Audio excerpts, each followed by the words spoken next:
हम आशा करते हैं आप सभी लोग स्वस्थ होंगे और अच्छे होंगे।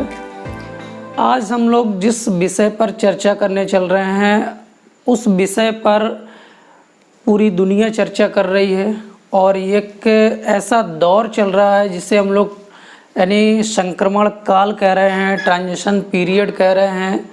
और उस संक्रमण काल के दौरान में आप देख रहे हैं जिससे हर व्यक्ति के जुबान पर वो शब्द है जिसे हम लोग कह रहे हैं कोरोना वायरस। ठीक है, तो आज हम लोग इसी यानी कि कोरोना वायरस पर चर्चा करेंगे और यहाँ से जितने भी प्रतियोगिता परीक्षा में जो प्रश्न बनने की पॉसिबिलिटी होगी उन प्रश्नों को लेकर के हम आपके सामने आए हैं।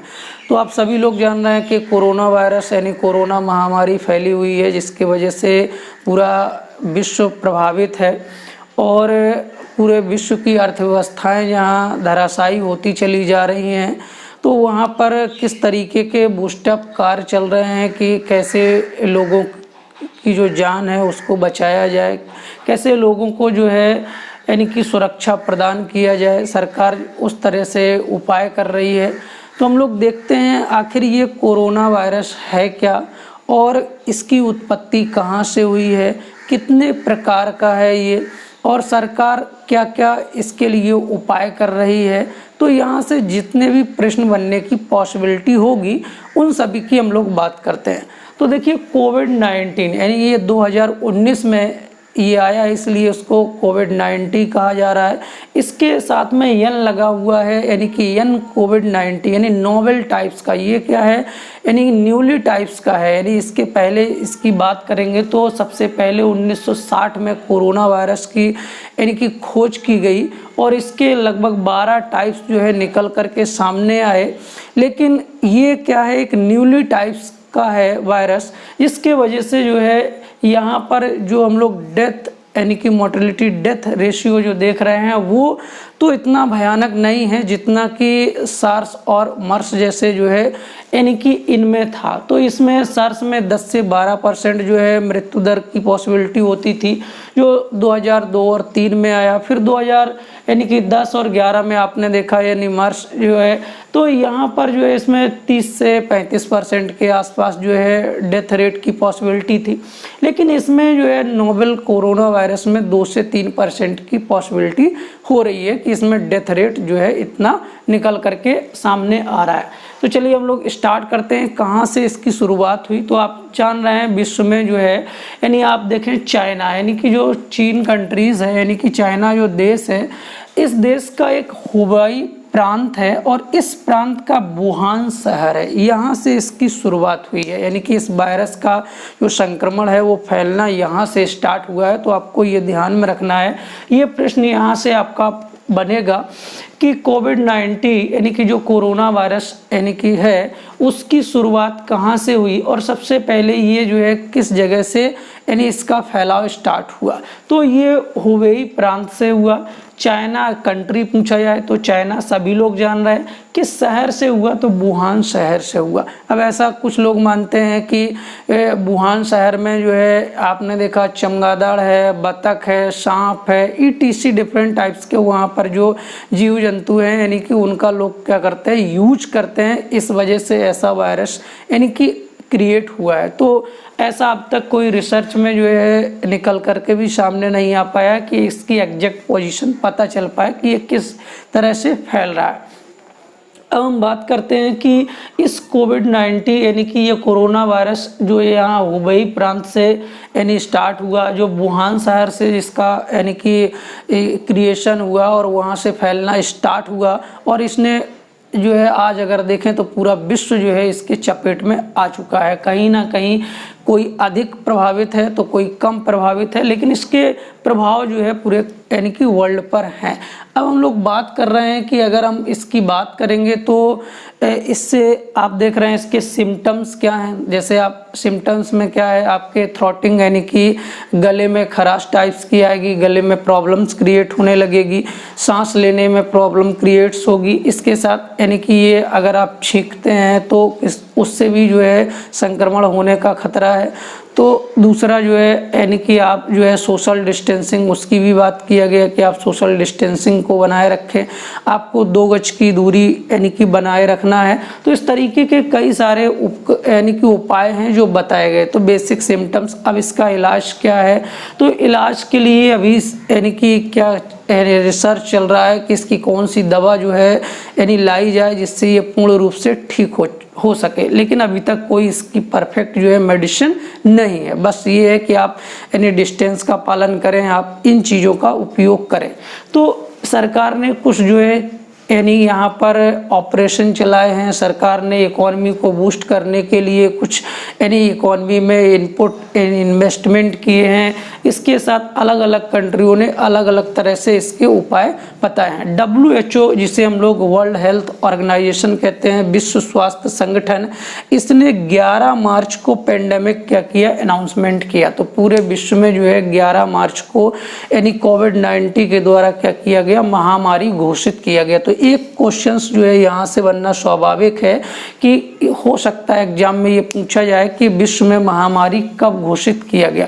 तो आपको ध्यान में रखना है क्या, 11 मार्च। चलिए अब आगे, यानी एक क्वेश्चंस ये तैयार हो गया हुबेई प्रांत वाला, एक क्वेश्चन ये तैयार हो गया वुहान शहर वाला, एक क्वेश्चन ये तैयार हो गया 11 मार्च को WHO ने पेंडेमिक घोषित किया यानी महामारी घोषित किया।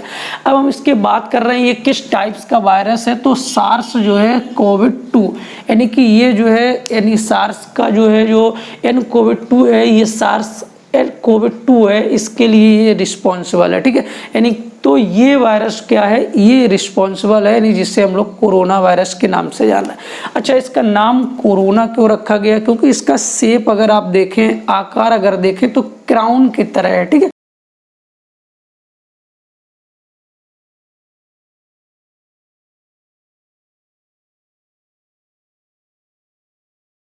तो यहाँ पर क्राउन के तरह आकार होने की वजह से आप देखते हैं, इसलिए इसका नाम क्या रखा गया, कोरोना वायरस रखा गया। तो आपको ये भी रखना है, कभी कभी इसका पूछा जा सकता है कि इसका शेप कैसा है, तो क्राउन की तरह, इसलिए इसको क्या कहा जा रहा है, कोरोना वायरस कहा जा रहा है। तो ये क्वेश्चन ये भी आपका इंपॉर्टेंट तैयार हो गया कि इसका शेप अगर पूछा जाए तो क्राउन यानी के तरह का है, ठीक है।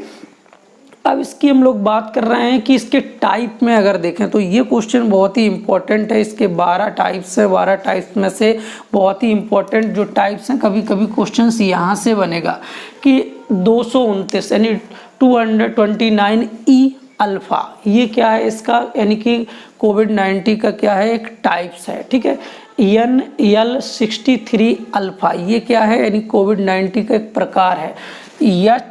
HKU1 बीटा, ये क्या है इसका, यानी कि टाइप्स है। OC43 बीटा, ये क्या है इसका एक टाइप है। तो ये जो है यानी कि इसके प्रकार हैं कोविड-19 के। यहाँ से क्वेश्चंस एग्जाम में पूछा जा सकता है कि निम्नलिखित में से कौन सा कोरोना वायरस यानी कोविड-19 का प्रकार नहीं है। तो यहाँ पर आपको ये ध्यान रखना होगा 229E alpha, NL63 alpha, HKU1 beta, OC43 beta, यानी कि ये क्या है, इसके टाइप्स है, प्रकार है। अब अगर हम बात करें रक्षा अनुसंधान एवं विकास यानी कि संस्थान की, ऑर्गेनाइजेशन की, DRDO की, तो इसने सुरक्षा के लिए क्या किया, एक बायोसूट तैयार किया है। आपने देखा होगा कि जो भी व्यक्ति इसका इलाज करता है, जो डॉक्टर्स हैं, जो यानी कि वॉलंटियर है, कोरोना वॉलंटियर है, जिसमें डॉक्टर्स हैं, पुलिस वाले हैं, ETC बहुत सारे यानी व्यक्ति हैं, अपना महान योगदान दे रहे हैं अपने जीवन को खतरे में रख करके। तो यहाँ पर ये क्या है कि DRDO यानी रक्षा अनुसंधान एवं विकास संस्थान, आपने देखा यानी DRDO, इसने बायोसूट तैयार किया। इसने N99 जो मास्क है वो तैयार किया।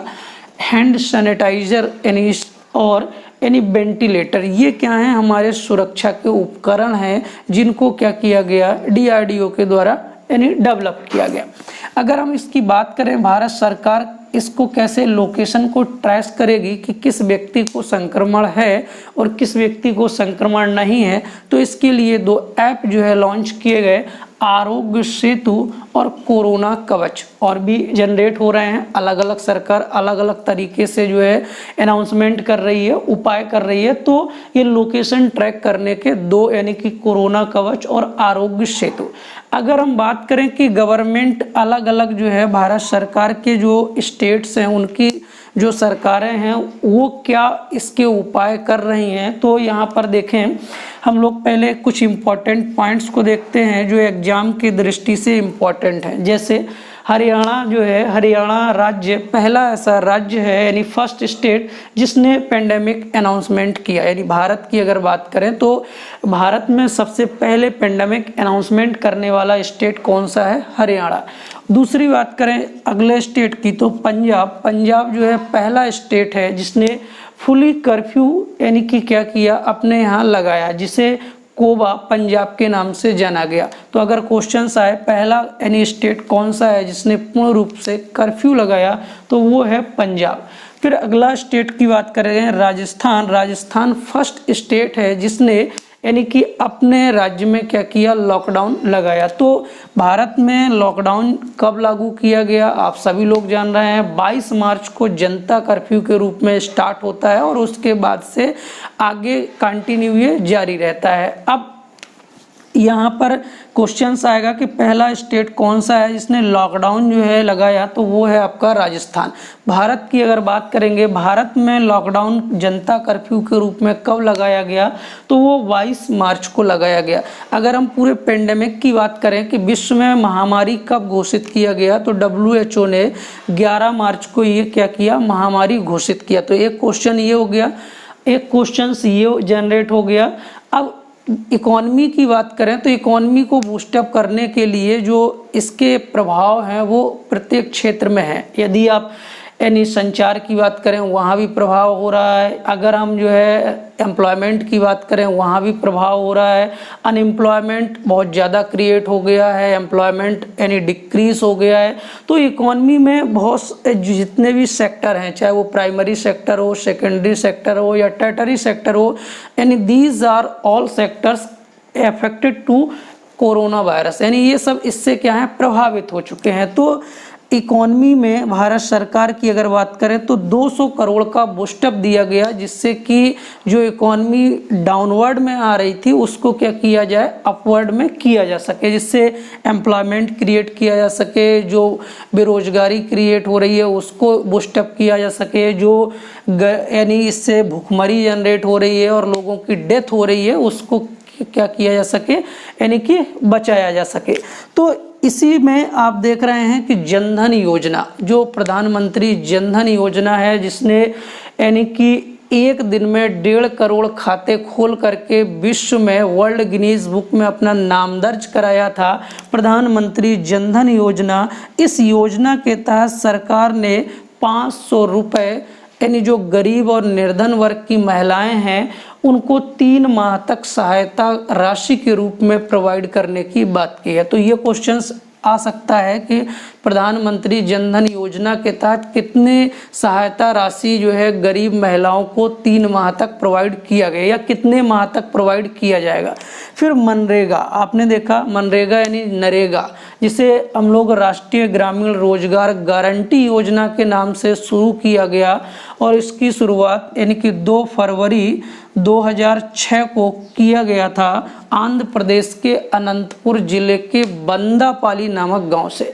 तो ये बाद में जो है 2 अक्टूबर 2009 को क्या किया गया, नरेगा से मनरेगा में कन्वर्ट हुआ और इसमें गारंटी शुदा योजना है जो पहले व्यक्ति को 100 दिन के रोजगार को यानी उपलब्ध कराने की गारंटी प्रदान करती है। तो अब ये इसमें बाद में रोजगार दिवसों की संख्या भी बढ़ाई गई, 120 हो गई। वर्तमान समय में 150 जो है रोजगार दिवसों की संख्या, यानी एक वर्ष में 150 दिन का रोजगार व्यक्ति को मिलेगा। अगर व्यक्ति जनजातीय है या यानी कि पर्वतीय जगहों पर रह रहा है तो उसको 50 अतिरिक्त दिन का और रोजगार मिलेगा। तो इस तरह से ये जो नरेगा है जिसकी शुरुआत 2 फरवरी 2006 को हुई, जो बाद में मनरेगा महात्मा गांधी जी के जयंती पर इसको मनरेगा में कन्वर्ट किया गया। 2009 में 2 अक्टूबर को। और ये मनरेगा के तहत जो मजदूरी दर है वो इसमें कितना इजाफा किया गया इस कोरोना वायरस से यानी प्रभाव में आ करके इस योजना के द्वारा लोगों की सहायता किया जाए, जो रोजगार की गारंटी प्रदान कर रही है। तो 20 रुपये यानी ये क्या किया गया, इसमें जो है बूस्टअप किया गया, इसमें वृद्धि किया गया जो उनकी बेज रेट था यानी मजदूरी दर। तो पहले बेज रेट कितना था, 182 एवरेज जो है बेज रेट है। अब बढ़ा दिया गया 20 रुपये, तो कितना मिलेगा, 202 रुपये। ये आपको ध्यान में रखना है कि कितना यानी मनरेगा के तहत मजदूरी दर में वृद्धि किया गया, तो 20 रुपये क्या किया गया, वृद्धि किया गया। ये क्या है, इम्पोर्टेंट जो है क्वेश्चंस के रूप में डेवलप हो सकता है। तो ये क्वेश्चंस यहाँ से बनने की पॉसिबिलिटी है। अब हम लोग बात करेंगे कि कोरोना वायरस का प्रभाव एक ही जगह नहीं है, बहुत जगह है। यानी इसमें कई फिल्मी एक्टर्स हैं, कई खिलाड़ी हैं, कई बहुत ही बड़ी हस्तियां हैं जिन पर इसका प्रभाव हुआ है, और वहाँ से भी 1-2 क्वेश्चन पॉसिबिलिटी बनेगी उसकी। तो हम पहले उसकी यानी कि उनकी बात करते हैं, फिर सरकार के द्वारा जो अभियान चलाए गए उनकी बात करते हैं, और फिर वैश्विक स्तर पर भारत जो है किस तरह से सपोर्टिंग बॉडी के रूप में काम कर रहा है उस पर बात करते हैं। जैसे अभी हाल ही में आपने देखा होगा, भारत के प्रधानमंत्री ने कहा कि हमने कोरोना वायरस के दौर में भी 150 देशों की सहायता किया है। ठीक है, तो देखिए सार्क, ठीक है, सार्क ने यानी कि ये कंट्रियां हैं जो है यानी देशों का जो समूह है, उसने 10 मिलियन जो है डॉलर की जो राशि है वो क्या किया यानी उपलब्ध कराई है इस कोरोना वायरस से बचने के लिए। इसी तरह WHO ने यानी कि सेफ हैंड चैलेंज जो है ये क्या किया है, एक यानी ऑपरेशन चालू किया है जिससे कि व्यक्ति सुरक्षित महसूस कर सके। आपने देखा यानी कि हैंडशेक के जगह आपको हैंडशेक नहीं करना है, नमस्ते वाली बात किया गया ताकि इस वायरस का संक्रमण हम तक ना आए। फिर फर्स्ट कोविड-19 अगर हम बात करें तो भारत में रिलायंस जो है आपने देखा यानी कि रिलायंस जो कंपनी है, इस कंपनी के जो डायरेक्टर हैं उन्होंने क्या किया यानी कि 7 हिल्स अस्पताल का निर्माण किया जो 100 बेड का है। ये कहाँ बनाया गया, मुंबई में। सबसे पहले जो है यानी कि कोरोना वायरस से लड़ने के लिए रिलायंस कंपनी ने 100 बेड का अस्पताल 7 हिल्स अस्पताल के रूप में मुंबई में डेवलप किया। ठीक है, तो ये क्वेश्चन पूछा जा सकता है। फिर नमस्ते ओवर हैंडशेक अभियान किस सरकार के द्वारा चलाया गया, कर्नाटक सरकार के द्वारा चलाया गया। ये क्या है, इंपॉर्टेंट पॉइंट से पूछा जा सकता है कि नमस्ते ओवर हैंडशेक अभियान किस सरकार के द्वारा चलाया गया। तो ऑप्शन में आपको कई ऑप्शन मिल सकते हैं, तो आपको ध्यान में रखना होगा कर्नाटक सरकार। फिर नागालैंड के जो CM हैं इन्होंने सेल्फ डिक्लेरेशन जो है ऐप लॉन्च किया है, ये आपको ध्यान में रखना है। क्वेश्चन आ सकता है सेल्फ डिक्लेरेशन ऐप किस यानी सरकार के द्वारा या किस यानी कि राज्य के CM के द्वारा यानी लागू किया गया या इसको यानी अप्लाई किया गया, तो वो नागालैंड के CM है। ठीक है, फिर आप देखेंगे यानी ऑपरेशन नमस्ते ये किसके द्वारा संचालित किया गया, ये थल सेना के द्वारा संचालित किया गया ऑपरेशन नमस्ते। तो ये क्वेश्चन पूछा जा सकता है कि ऑपरेशन नमस्ते जल सेना, थल सेना या वायु सेना किसके द्वारा यानी चलाया गया इस कोविड-19 से बचने के लिए। फिर आप देखेंगे पर्यटन मंत्रालय ने जो है यहाँ विदेश में जो भी पर्यटक हमारे फंसे हुए थे, भारत के जो विदेश जाते हैं पर्यटन करने के लिए, तो वहाँ पर यानी कि कौन सा ऑपरेशन चलाया, तो पर्यटन मंत्रालय ने जो है स्टैंडर्ड इन इंडिया ये क्या किया यानी कि ऑपरेशन चलाया जो विदेश में फंसे हुए पर्यटक थे उनको बचाने के लिए। अच्छा, भारत के जो यानी विदेश में फंसे हुए नागरिक थे उनके लिए कौन सा ऑपरेशन चलाया गया, तो आपने देखा समुद्र सेतु ऑपरेशन चलाया गया। जो क्या किया गया, जो भारत में फंसे हुए, भारत के विदेश में फंसे हुए नागरिक थे उनको यानी भारत लाने के लिए। अच्छी बात है। फिर अगर हम देखें इससे कई जो है महान हस्तियां भी प्रभावित हुई और किसी की डेथ भी हो गई इसी में, और किसी को पॉजिटिव संक्रमण भी हुआ। तो इसमें आप देखेंगे महारानी राजकुमारी Maria Teresa, very most important नाम है इसलिए हमने इसको यहाँ मेंशन किया है। महारानी राजकुमारी मारिया टेरेसा, ये स्पेन की रहने वाली हैं, ये ध्यान रखना है, स्पेन की थी। तो इन्हें रेड प्रिंसेस के नाम से जाना जाता था। इनकी डेथ हो गई है। क्वेश्चन आ सकता है रेड प्रिंसेस कहाँ की महारानी थी, तो हो सकता है आपको ऑप्शन मिले स्पेन। दूसरा कि क्वेश्चन आ सकता है कि रेड प्रिंसेस जिनकी कोविड-19 के दौर में मृत्यु हुई वो कहाँ की रहने वाली थी, तो स्पेन की, या कहाँ की थी, स्पेन की। या हो सकता है स्पेन की महारानी जिनको रेड प्रिंसेस के नाम से जाना जाता है, उनका नाम क्या है जिनकी डेथ कोविड-19 के दौरान हुई, तो मारिया टेरेसा। फिर थॉमस साइफा, इन्होंने आत्महत्या कर ली। ये जर्मन के फाइनेंस मिनिस्टर थे, वित्त मंत्री थे, इन्होंने इन्होंने आत्महत्या कर ली। फिर इसके बाद आजम खान, पाकिस्तान के ये स्क्वैश खिलाड़ी थे, इनकी भी डेथ हो चुकी है इस कोविड-19 के प्रभाव से। केन शिमुरा बहुत ही फेमस जो है कॉमेडियन है, ये प्रसिद्ध कॉमेडियन है अमेरिका के, इनकी डेथ हो गई है, ठीक है, इसी के प्रभाव से। फिर हम देखेंगे ब्रिटेन के प्रधानमंत्री बाजर जॉनसन, ये भी पॉजिटिव पाए गए। और भारत में आपने देखा कई हस्तियां ऐसी हैं जो पॉजिटिव भी हुई, फिर ठीक भी हुई, जैसे कनिका कपूर लंदन से आई थी, कई पार्टियां ज्वाइन किया उन्होंने, हैं, उसके बाद वो पॉजिटिव पाई गई, फिर बाद में जो है वो ठीक भी हो गई। उसी तरीके से आपने देखा बहुत सारे ऐसे एक्टर्स हैं, ऐसे महान हस्तियां हैं जिन्होंने क्या किया, अपना जो है कि जीवन इस कोविड-19 के दौर में गंवा दिया। बहुत सारी ऐसी पर्सनालिटियां हैं जिन्होंने अपना महत्वपूर्ण योगदान इस कोविड-19 के दौर में दिया, वॉलंटियर के रूप में सामने आए। जैसे आपने देखा सोनू सूद बिहार के, उन्होंने जब ये पेंडेमिक स्टार्ट हुआ तो लोगों की जो परेशानियां थी उस परेशानियों से निपटने के लिए, लोगों को उनके घर तक पहुंचाने के लिए प्रत्यक्ष रूप में आकर के काम किया। उसी तरह से आपने देखा अक्षय कुमार, अमिताभ बच्चन, ETC जो भी थे, उन सभी ने अपना अपना कि महान योगदान दिया। और इसमें हम लोगों को भी नहीं भूलना चाहिए जो हमारे पुलिसकर्मी हैं, जो हमारे डॉक्टर्स हैं और ETC जो भी एम्प्लॉयड हैं उसमें इन्वॉल्व हैं, दीज आर ऑल वॉलंटियर्स। ये क्या है, हमारे जो है ये सुरक्षा के लिए जो है हमारा सहयोग कर रहे हैं। और हम आशा करते हैं कि आप सभी लोग जो है कि जो सोशल डिस्टेंसिंग है उसका पालन करें, और जब तक कोई मेडिसिन नहीं आ रही है तब तक आपको इसी तरीके से अपने बचाव के लिए सुरक्षात्मक तरीके से उपाय अपनाना है। और तब ये जब दवा आ जाएगी तब आपको थोड़ा सा सहायता और भी मिलेगी।